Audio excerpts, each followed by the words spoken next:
আর চাটা খাওয়ার পর আমি করে নিয়েছিলাম একটু লুচি আর সাদা আলুর তরকারি, কারণ ননি তো 12টার দিক করে পরীক্ষা দিয়ে চলে আসবে। আর ভাবলাম যে এসেই তো খিদে করবে, তখন অসুবিধে হয়ে যাবে। আর আমিও সকাল থেকে তেমন কিছু টিফিন করিনি, শুধু একটু চা খেয়েছিলাম। তো ওই কারণে আমি ভাবলাম যে একটু লুচি তরকারি করে নিই, সকালবেলাও এসে ননি একটু খেতে পারবে, ওর বাবাও এসে দোকান থেকে খাবে। আমার তো রান্না করতে করতে 2টো বাজবে, কারণ আমি একটু মেশিনে বসবো। আর এদিকে আমিও ননির সাথে, ননি চলে আসতে ননির সাথে কথা বলতে বলতে 2টো টিফিন করে নিলাম। এখন টিফিন করা হয়ে গেছে, এবার টিফিন করে যাব রান্নাঘরে। আর এদিকে দেখো রান্নাঘরে এসে গেছি। রান্নাঘরে এসে আমি এখন আজকে ইন্ডাকশানে রান্না করব, তার কারণ নিরামিষই রান্না তো, ওই কারণে ইন্ডাকশানে করব। কারণ আমাদের না ইন্ডাকশানেই নিরামিষি রান্নাগুলো হয়। গ্যাসেতে ওই সারা সপ্তাহ কী বলে আঁচ রান্না করি, যার কারণে নিরামিষটা ইন্ডাকশানে করারই চেষ্টা করি। এখানে বেগুন কেটে নিয়েছি বেগুন ভাজার জন্য।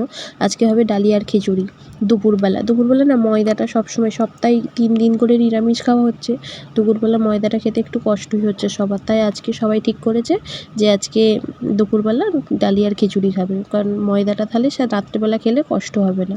তাও একটু ময়দা করে ফেলেছি টিফিনের জন্য, ওটা ননি খেতে ভালোবাসে তার জন্য করলাম। এখানে বেগুন ভাজা এখন হয়ে গেছে, আর কিছু সবজি কেটে নিয়েছিলাম, আলু, পটল, গাজর, বরবটি, টমেটো, কাঁচা লঙ্কা সব জোগাড় যন্ত্র করে নিয়েছি। আমি একটু মুগের ডাল দিয়ে খিচুড়ি করব ডালিয়ার। আর বেগুন ভাজার সাথে খিচুড়ির সাথে খেতে খুব ভালো লাগে। পাঁপড় ভাজাও আছে ভাজা, ওই জন্য পাঁপড়টা আর আজকে ভাজবো না, আজকে শুধু বেগুনটা ভাজলে হয়ে যাবে। আর দুপুরবেলা বেগুন ভাজার সাথে শুধু খিচুড়ি খেতে আমার তো খুব ভালো লাগে। জানি না কার ভালো লাগে, অনেকের অনেক রকম খাবার ক্রাইটেরিয়া থাকে। আমাদের শুধু বেগুন ভাজলেই, পাঁপড় ভাজলেই খিচুড়ি খাওয়া হয়ে যায়। বিশেষ করে ডালিয়া তো এমনি শুধু খাওয়া যায় না, একটু ঘি আর একটু বেগুন ভাজা হলে ডালিয়াটা খেতে ভালো লাগে।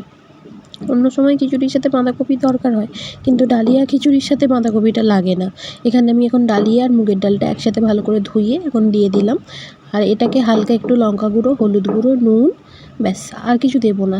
প্রথমে তো একটু তেজপাতা দিয়েছিলাম, তেজপাতা ফোড়ন দিয়ে তারপরে এটাকে একটু হালকা করে মাখিয়ে নিলাম। নিয়ে দেখো ডালিয়ার কালারটা কিন্তু খুব সুন্দর এসেছে, খুব একটা মানে গাঢ়ও হয় না, আবার খুব একটা পাতলাও হয় না, খেতে খুব ভালো হয়। আর খাবার রিভিউ তো আমি এখন খেতে দিচ্ছি, এবারে ওরা দেবে খাবার রিভিউ কেমন হয়েছে খেতে। তো এখন চলো, অনেকটাই টাইম হয়ে গেছে, এখন প্রায় 2:10-20 হবে।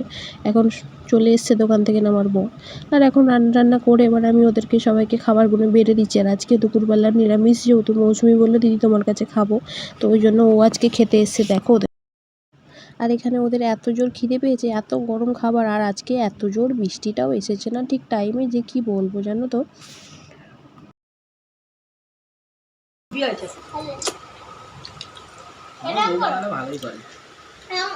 না রে, এমনি নর্মাল ডালিয়া ভালোই হয় সবজি দিয়ে করলে।